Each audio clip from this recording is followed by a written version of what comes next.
messieurs, bonjour, ravi de vous retrouver pour cette ère du temps avec Chris Mathieu, le rédacteur en chef online de l'Essentiel. Bonjour. Marianne. Ça va, Chris? Très bien, parfait. Notre invité aujourd'hui, vous la connaissez, Nadine Morano, ancien ministre délégué général de l'UMP. Bonjour. Bonjour. Merci d'être avec nous, Nadine Morano, et on va tout de suite planter le décor.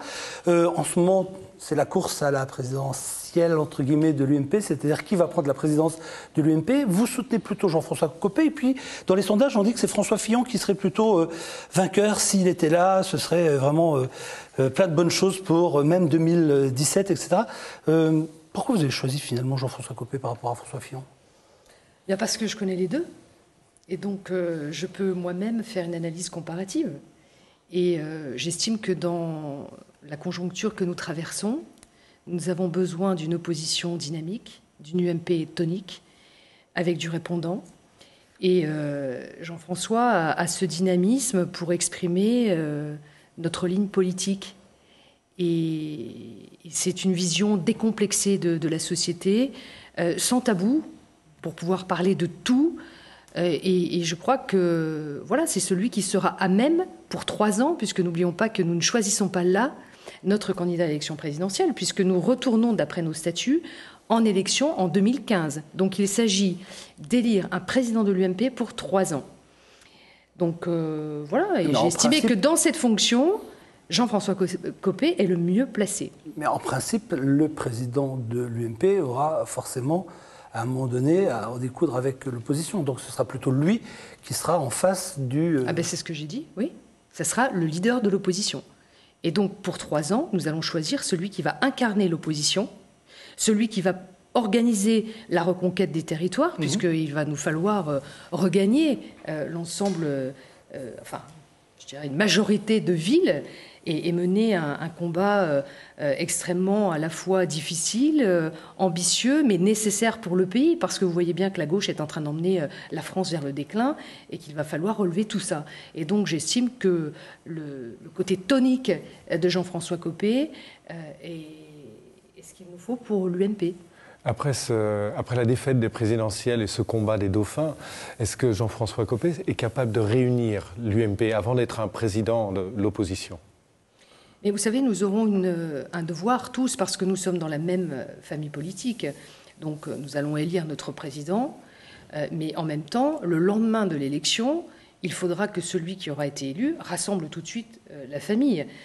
Parce que nous ne devons pas montrer, comme l'a fait la gauche, une image de division qui est dévastatrice dans notre électorat. Donc nous devons évidemment proposer un projet, une méthode de gouvernance de l'UMP, pour nos militants, parce que je rappelle qu'au regard des sondages dont vous parliez tout à l'heure, ce ne sont pas les Français qui vont décider, mais bien les militants, c'est-à-dire ceux qui ont payé leur adhésion à l'UMP, qui sont des militants engagés et qui veulent une opposition là où on va parler de tout, de l'immigration, de l'aide médicale d'État, comme l'a proposé Jean-François Copé, de supprimer l'aide médicale d'État, sauf en cas d'urgence. Donc vraiment des sujets dans lesquels on ne doit pas avoir de tabou et de restrictions de pensée. Vous avez des tabous jusqu'à aujourd'hui? C'est-à-dire qu'il y a des sujets que vous ne pouviez pas aborder?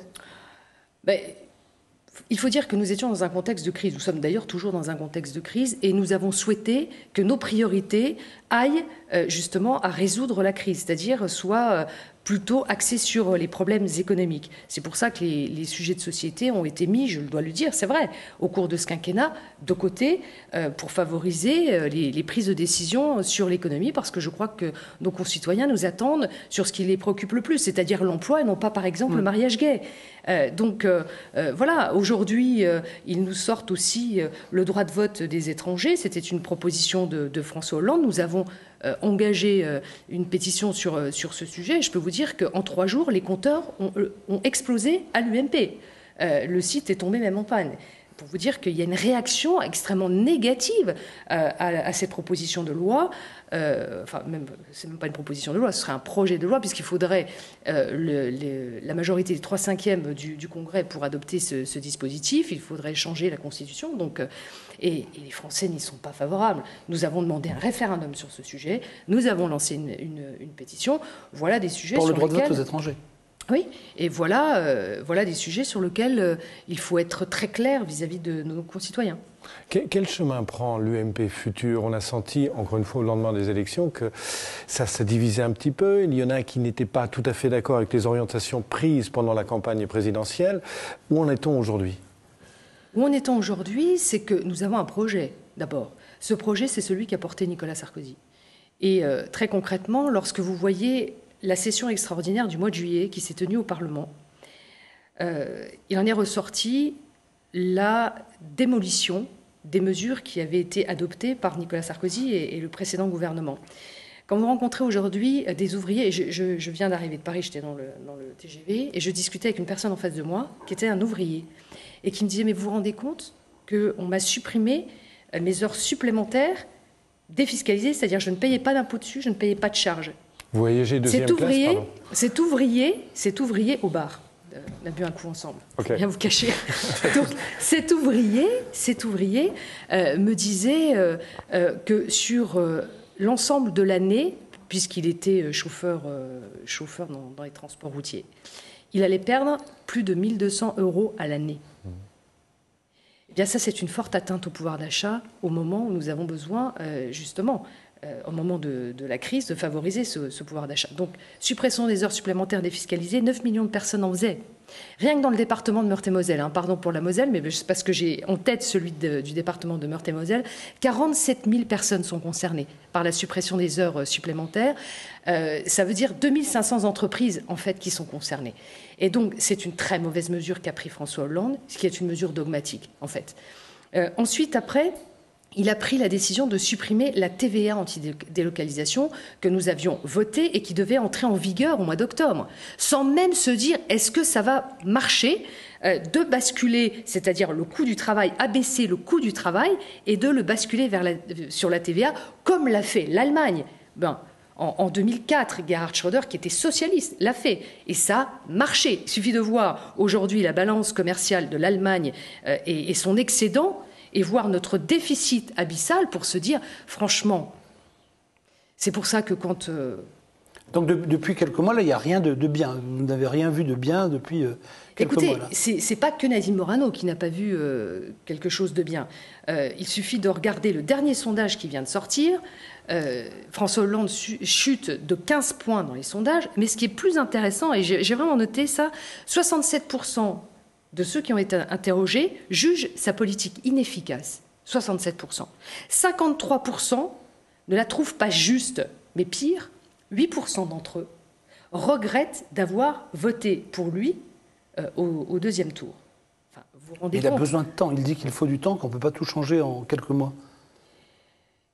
Oui, alors quand vous avez un président qui vous annonce au cours d'un discours qu'il vient de découvrir que c'est vrai, la crise existe, il a changé complètement, radicalement de discours, puisque avant et pendant la campagne et au cours du quinquennat, tout était de la faute de Nicolas Sarkozy. Donc maintenant, il dit c'est vrai, il y a une crise économique, pas qu'en France, mondiale, qui va être longue, durable et pour laquelle il faut prendre des mesures. Pourquoi est-ce que d'autres pays s'en sortent mieux que nous? Je pense par exemple à l'Allemagne.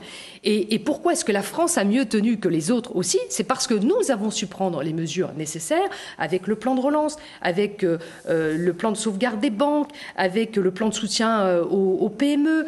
On a pris des mesures qui ont permis de maintenir l'emploi. Alors bien sûr, le chômage a augmenté, mais quand vous regardez l'augmentation du chômage en France par rapport aux autres pays, je pense à l'Espagne, je pense à l'Italie, la France a mieux tenu, parce que nous avons pris les réformes qui s'imposaient, notamment avec la réforme des retraites.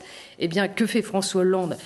Il assomme les Français de fiscalité, puisqu'il nous annonce déjà 20 milliards d'euros de fiscalité supplémentaire. Il a dans l'idée de taxer les personnes retraitées. La France va aller droit, et je le regrette évidemment, et ça me rend triste, vers le déclin. Parce que ce ne sont pas des mesures comme ça de dépenses publiques, donc de fiscalité et de dépenses, puisque contrat d'avenir pour les jeunes, contrat de génération, c'est-à-dire on n'a pas le premier euro pour le payer, hein. Mais on dépense de l'argent public. Et ça, ça n'est pas supportable, ça n'est pas une bonne politique pour les Français. Permettez-moi de revenir un petit peu à l'UMP. Oui. On en parle, mais finalement, on ne dit pas son nom. Nicolas Sarkozy est-il toujours présent? Oui. Et est-ce qu'il faut le trouver plutôt du côté de Jean-François Copé ou plutôt du côté de François Fillon ? Il ne prendra pas position, Nicolas Sarkozy. Mais il n'a pas intérêt à prendre position. Il ne va pas prendre position dans un débat sur lequel il doit être largement au-dessus de cette mêlée. C'est pas son débat. En revanche, pour l'avoir eu au téléphone encore il y a quelques jours, je peux vous dire qu'il est toujours aussi passionné de politique et des affaires de la France et des affaires internationales, puisque à chaque fois, ce sont des débats extrêmement intéressants que j'ai avec lui. Et quand je vois combien de Français maintenant le regrettent, et ça remontait dans les sondages, il y a une espèce de désintoxication de l'anti-sarkozysme qu'ont distillé les socialistes pendant 5 ans. Parce que quand je vois l'image... Ça voudrait dire, Nadine Morano, qu'en 2017, il pourrait faire partie du... Il revient ? Voilà. Mais moi, s'il revient, d'ailleurs, ça sera sa décision. Je ne sais pas encore s'il décidera de revenir, mais s'il décidait de revenir, je serai à ses côtés, ça c'est clair. Et voilà, donc je pense que le temps n'est pas venu. Si les circonstances démontrent qu'il est le plus en situation de pouvoir emporter cette élection présidentielle de 2017, pourquoi pas ? Pour ma part, je trouve que cette histoire est tellement inachevée avec les Français. J'ai eu la chance de servir dans son gouvernement et je connais ses qualités exceptionnelles. Je connais aussi ses défauts, hein. Ah, mais c'est quoi ces défauts ça, je ne vous le dirai pas, parce que ces défauts ne méritent pas d'être évoqués au regard de ses grandes qualités exceptionnelles. Et je suis désolée, mais là, je parle d'une manière très objective sur ses capacités à être en initiative au niveau international. D'ailleurs, même Barack Obama disait qu'il avait un leadership exceptionnel. Aujourd'hui, avec François Hollande, la France a reculé sur la scène internationale. C'est même déplorable. Il suffit de lire la presse internationale pour voir comment aujourd'hui la France est représentée. Donc tout cela est assez triste. Voilà, c'est... À droite, vous craignez la continuité du Front National qui, en fait, voulait se faire le rassemblement de l'opposition ? Oui, enfin, Marine Le Pen ne sera jamais en capacité de vouloir faire un rassemblement de l'opposition, tout simplement parce qu'il n'incarne pas un parti de gouvernement. Vous ne pouvez pas avoir un programme économique aussi dévastateur pour le pays. Et d'ailleurs, des sujets aussi, des programmes dans son programme, il n'y a rien sur les personnes âgées, rien sur les personnes handicapées. Enfin, bon, voilà. Donc, elle pose des problèmes qui sont aussi des réalités. Elle n'apporte pas de solution crédible et on reste avec elle dans le populisme. Alors c'est vrai que la réalité, c'est que nous avons un devoir, comme l'avait fait Nicolas Sarkozy en 2007, c'est de ramener à nous les personnes qui sont parties vers les partis extrêmes. Mais pourquoi sont-ils partis vers les extrêmes ? C'est parce qu'il faut apporter, en période de crise, des réponses à la fois durables en termes d'économie et aussi des réponses d'espérance. Quand vous êtes un ouvrier et que vous entendez parler matin, midi et soir de délocalisation, quand vous avez vos enfants à l'école et que vous avez un revenu modeste, vous vous dites « Attendez, j'ai envie que mes enfants réussissent ». Et c'est à nous à donner cette espérance-là par des réformes qui permettront une meilleure égalité des chances, une progression sociale, et pas en assommant les classes moyennes et les classes populaires comme le fait la gauche. Alors pourquoi les Français n'ont pas voté pour vous à la dernière élection présidentielle? Mais parce qu'on a cassé Nicolas Sarkozy, matin, non, mais si midi tout allait soir. Bien, si vous aviez... Ah mais j'ai pas dit que tout allait bien, pardon. Non, mais si vous faisiez tout pour que ça aille bien, alors pourquoi les Français ont choisi François Hollande? Mais vous savez, je pense que vous regardez ce qui s'est passé au niveau européen, tous les exécutifs ont été balayés aux élections, tous, sans exception, tous. Mais quand je dis balayés, avec un résultat, l'élection très tranché. En France, ce résultat, il a été très serré, avec 4% de bulletins blancs. N'oubliez pas le nombre de bulletins blancs. Avec la décision de Marine Le Pen, qui porte aujourd'hui la responsabilité, si le droit de vote des étrangers venait à être mis en œuvre, qui porte une lourde responsabilité dans cette mise en œuvre, puisqu'elle a appelé à voter blanc. Quand vous avez quelqu'un comme François Bayrou, qui s'est permis d'envoyer une lettre questionnaire aux 2 candidats, où Nicolas Sarkozy avait répondu point par point, une lettre de mémoire de 7 pages où la réduction des déficits publics, l'Europe, étaient vraiment des points sur lesquels nous étions en parfait accord et qui a appelé à voter François Hollande. Il porte aussi une lourde responsabilité sur la défaite de Nicolas Sarkozy. Et c'est vrai que l'acharnement médiatique qui lui a été fait pendant 5 ans, franchement, c'était détestable. Ça a distillé ce qui est faux, ce qui n'est pas son image. Vous voyez, ce qui me frappe toujours dans les médias, c'est que par exemple, mon image n'est pas la vraie. Ceux qui me connaissent me disent que ça n'a rien à voir avec ce qu'on te présente dans les médias. L'image de Nicolas Sarkozy n'a rien à voir avec l'homme que je connais. Pardon, parce que si c'était le président des riches, il n'aurait pas créé le RSA. Si c'était le président des riches, on n'aurait pas augmenté de 25% l'allocation adulte handicapé. Si c'était le président des riches, tout simplement, il n'aurait pas fait président. Il aurait été travaillé dans une très grande société, il aurait pris un maximum de stock options et il se serait fait voilà, un très beau compte en banque. Il s'est consacré à la France parce qu'il a la passion de l'intérêt général et de la politique. Donc l'homme qu'on a décrit n'est pas celui que je connais. Et quand je vois l'image qu'on fait à François Fillon, ça n'est pas non plus l'homme que je connais. Et quand je vois Jean-François Copé, c'est pas non plus l'image de l'homme que je côtoie au quotidien. Donc c'est un peu tout ça détestable. Et le débat, très concrètement, sur cette élection a été biaisé aussi par la crise et par l'acharnement des socialistes à vouloir dire tout sauf Sarkozy. Eh bien aujourd'hui, les Français le regrettent. Est-ce qu'il n'y avait pas certains résultats qui laissaient à désirer aussi? Je vais prendre l'exemple de Florange. Nicolas Sarkozy avait pris des engagements. Aujourd'hui, peut-être la situation commence à s'arranger sous un autre président. Ce que vous venez de dire est totalement faux et inexact. Alors, pardon de vous contredire. Et vous savez, quand il est venu à Florange, parce que là aussi, ce qui est intéressant, c'est qu'il y a les images de son discours. Il y a les images.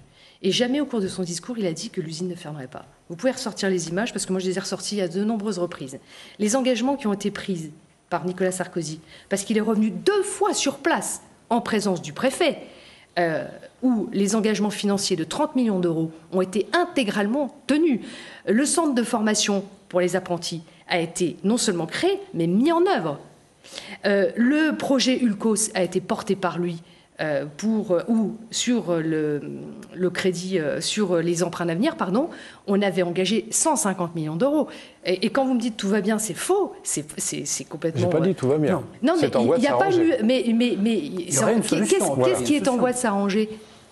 Qu'est-ce qui est en voie de s'arranger ? Là, il y a plusieurs négociations qui sont en cours. On parle peut-être d'une reprise possible. Je ne veux pas vendre la peau de l'ours non plus avant que celui-ci... Mais c'est ce que Nicolas Sarkozy disait. Non, la solution qui était avancée par François Hollande, quand il est venu, où M. Édouard Martin, vous savez, le délégué CFDT qui a fait concrètement campagne pour François Hollande, concrètement campagne, totalement engagé. Voilà des syndicalistes totalement politisés, qui ne font pas leur job. Hein. Les syndicats sont politiques en France. Non, mais lui, il est particulièrement politisé. Bon, la CGT l'a été aussi, puisqu'elle a appelé à voter contre Nicolas Sarkozy. Donc elle a été totalement politisée. La solution qu'avait apportée François Hollande lorsqu'il est venu, c'était de faire une proposition de loi, qui a d'ailleurs à l'époque a été rejetée au Parlement, mais maintenant il est président. Donc il a qu'à le faire sous la forme d'un projet de loi, puisqu'il a la majorité. Cette proposition de loi, que disait-elle ? Elle disait qu'un groupe, parce que ArcelorMittal, de mémoire, c'est 21 000 salariés sur l'ensemble du territoire français. Hein. Ce n'est pas que l'Est de la France. Bien. Qu'un groupe qui met en sommeil une unité de production aura l'obligation de la vendre. C'est ça, la proposition de François Hollande. Et ça, en rien, ça n'amène une solution. Pourquoi ? Parce que d'abord, il faut trouver le repreneur. Si, ça peut être une solution. Mais non, parce qu'il faut trouver le repreneur qui va... Ça ne vous donne pas un repreneur que de mettre une proposition de loi. Ah ben non, vous pouvez trouver un repreneur sans si vous avez quelque chose à faire, vous n'êtes pas obligé de faire une proposition de loi pour trouver un repreneur. C'est pas comme ça, pourquoi ça n'a pas été fait avant ? Alors attendez. Ça vous permet pas de trouver un repreneur. Mais pire que ça, vous vous rendez compte le message que vous délivrez aux investisseurs internationaux, de dire, attention, vous venez investir en France, mais si jamais vous avez la nécessité pour faire fonctionner votre groupe, parce que des fois, quand vous avez le carnet de commandes qui baisse, vous êtes bien obligé de vous adapter pour pouvoir rebondir. C'est ça aussi l'économie. Vous savez, une entreprise, c'est une cellule économique, elle peut grossir, elle peut avoir besoin de maigrir, et elle ne reste pas statique. C'est rare qu'elle reste statique. Et donc, de dire on oblige à vendre une unité en sommeil, ça vous donne pas la possibilité de trouver un repreneur. C'est pas ça qui va vous permettre de retrouver un repreneur. Mais surtout, c'est un message extrêmement négatif aux investisseurs qui vous disent attendez, si jamais j'ai une difficulté sur un site, en France, on dit obligé de le vendre. Mais vous vous rendez compte comme c'est pernicieux. Mais en même temps que quelqu'un bloque quelque chose sous prétexte que ça ne marche plus trop. Voilà, que ça ne marche plus trop, il bloque. Mais c'est un investisseur privé, on est d'accord ? On est privé. D'accord. C'est bien ce que je dis. Oui. Donc, il bloque ça. C'est-à-dire que pendant ce temps-là, cette unité qui pourrait tourner ne tourne pas. Et en même temps, c'est quelque part quelque chose qui l'arrange parce qu'il n'a pas de concurrence en face de lui. Donc, quelque part, il a tout bénéf à faire ça. Donc, si quelqu'un veut bien... Non, vous n'avez pas tout bénéf. Non, mais attendez, non. Quand vous avez une unité en arrêt, mais non. Regardez, par exemple, prenez l'usine Cléver chez moi qui a fermé, parce que c'était une nécessité de la fermer, parce que l'outil de production était devenu totalement obsolète. Il aurait fallu vider cette usine de l'ensemble de ses salariés. Il y en avait 826, totalement raser l'usine pour recommencer une unité de production. Vous faites quoi des 826 salariés ? D'accord ? Donc les 826 salariés, ils ont été, pour ceux qui l'ont accepté, reclassés dans d'autres unités de production du groupe Michelin. Mais en même temps, l'usine là, qui est encore debout et pour laquelle il faut trouver une solution, ça coûte quand même 1 million d'euros, 1,5 million d'euros, voire même 2, parce que là je vous parle de mémoire, pour pouvoir entretenir le site pour pas qu'il s'effondre. Vous voyez ce que je veux dire ? Donc ça a des coûts. Quand vous mettez en sommeil une unité, ça vous coûte. Donc c'est pas vrai que ça n'a pas un coût pour le propriétaire. Donc, tout ça sont des fausses solutions. La réalité aussi, c'est la compétitivité du marché. C'est le coût du marché. C'est le besoin du marché. C'est l'économie mondialisée. Donc, quand on parle du coût du travail en France, quand on a le courage de poser ce problème, et c'est pour ça que Manuel Valls, au final, que j'estimais assez courageux au cours de la primaire socialiste, a perdu son courage depuis qu'il est entré au gouvernement. C'est comme Cécile Duflot qui se met une muselière et qui dit maintenant j'ai une muselière. A perdu son courage en rentrant au gouvernement. Évidemment. Il a renié ses convictions. Il suffit que vous relisiez la tribune qu'il avait écrite le 7 octobre 2011 dans Les Échos, où il disait que la TVA sociale, donc le même dispositif que nous avions mis en œuvre, était une réforme de gauche qu'il n'a absolument pas votée et du coup qu'il a combattue. Bon, et donc voilà quelqu'un qui renie totalement son engagement et sa conviction sur ce sujet, sur la baisse du coût du travail, qui est une nécessité. Si on ne baisse pas le coût du travail, nous ne créerons pas d'emplois. C'est comme faire des emplois d'avenir pour les jeunes. Mais vous croyez, vous qui êtes parents, qu'un jeune, et encore, nous on a la chance peut-être par rapport à d'autres, d'avoir des enfants qui seront peut-être plus protégés. Des enfants qui sortent des quartiers difficiles, qui n'ont pas réussi à faire d'études. Vous leur dites, mais ton avenir, ça va passer par un contrat d'1 an, voire 3 ans, et après, comme ça, tu sors des statistiques, mais ton destin, on s'en fout. Parce que la réalité, c'est que pour arriver à lutter contre le chômage des jeunes... Parce que là, c'est entre ça et rien. C'est-à-dire, s'il n'y a pas ces contrats, qu'est-ce qu'il faut ? Mais pourquoi entre ça et rien ? Il n'y a pas rien. Aujourd'hui, mais non, ça coûte 1,5 milliard d'euros, cette mesure. Excusez-moi. Donc ça veut dire que si on baisse les charges et si on met des mesures comme on l'a fait pour les entreprises, comme je l'ai engagé, moi j'ai engagé 1,7 milliard d'euros pour développer l'alternance en France. Aujourd'hui, tout est au point mort. La seule solution qu'ils ont, c'est de dire on va vous mettre des emplois dans des associations. Mais ce n'est pas la solution. Moi, j'estime qu'il faut continuer cette politique pour permettre aux jeunes d'entrer dans les entreprises et donc d'avoir un vrai contrat, d'avoir une vraie formation. Et en même temps, on sait très bien que là où ça pêche très, très fortement, c'est l'orientation. Puisque moi j'ai fait des propositions sur ces sujets. Il y a une très mauvaise mise en adéquation des besoins des entreprises dans les régions et de l'orientation de nos jeunes. Il faut arrêter de leur dire qu'il faut qu'ils partent faire fac d'histoire, STAPS ou qu'ils fassent psychologie. Tout ça, ça les emmène au chômage direct à Pôle emploi. Donc il faut leur dire, voilà quels sont les besoins, et Pôle emploi fait à cet égard une étude qu'elle rend chaque année sur les besoins en main-d'œuvre. On connaît les besoins des entreprises et il faut mettre ça en adéquation. On a des tas de secteurs où on ne trouve pas de jeunes à embaucher. Et bien sûr, la réalité, c'est ça. Alors, aller dépenser 1,5 milliard d'euros sur une mesure qui n'est qu'une mesurette, alors, je te donne ça parce que je ne peux pas te donner autre chose, eh ben, ce n'est pas l'avenir qu'on va donner à nos jeunes. Il nous reste 3 minutes, donc on voudrait, si vous voulez juste avoir des réponses courtes, parce qu'on a encore 3 choses qu'on aimerait aborder avec vous, je voudrais revenir sur le mariage homosexuel. Quelle est votre position ? Mais j'ai toujours été... j'ai tout lu, moi. Sur... Ah bah oui, parce que c'est sûr, les autres s'expriment à votre place. Et j'ai été membre de la commission d'information parlementaire sur le droit de l'enfant et de la famille. Je suis hostile au mariage homosexuel. Je ne suis pas favorable à ce mariage homosexuel. En revanche, je suis favorable à la signature du PACS en mairie, en améliorant les droits ou en créant un nouveau dispositif qui s'appellerait le contrat d'union civile tel que nous l'avions proposé avec Nicolas Sarkozy. Voilà. Ensuite, je suis également défavorable, je le dis, à l'adoption d'enfants ayant fait l'objet d'un abandon parental, c'est-à-dire ce qu'on appelait dans le temps les enfants de la DAS et qui sont maintenant sous la protection maternelle et infantile des départements.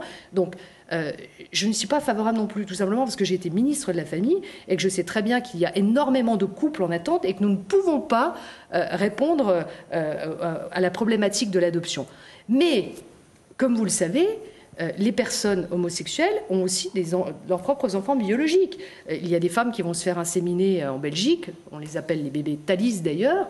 Donc, et ça, c'est une réalité. Alors, modifier l'article 365 du Code civil pour permettre une adoption simple pour un couple qui serait pacsé, un couple de même sexe pacsé et qui élève leur enfant, leur propre enfant biologique, pour permettre une sécurité juridique et une transmission des droits. Moi, j'y suis favorable, je le dis, parce que ça permet d'apporter une solution à des situations de fait, et il faut une certaine sécurité, donc si ce couple élève l'enfant depuis plus de 5 ans. Où vous en êtes sur vos recours ? Alors, mon recours au Conseil constitutionnel a été jugé recevable au mois de juillet. Il faut dire qu'ils ont fait très fort dans ma circonscription.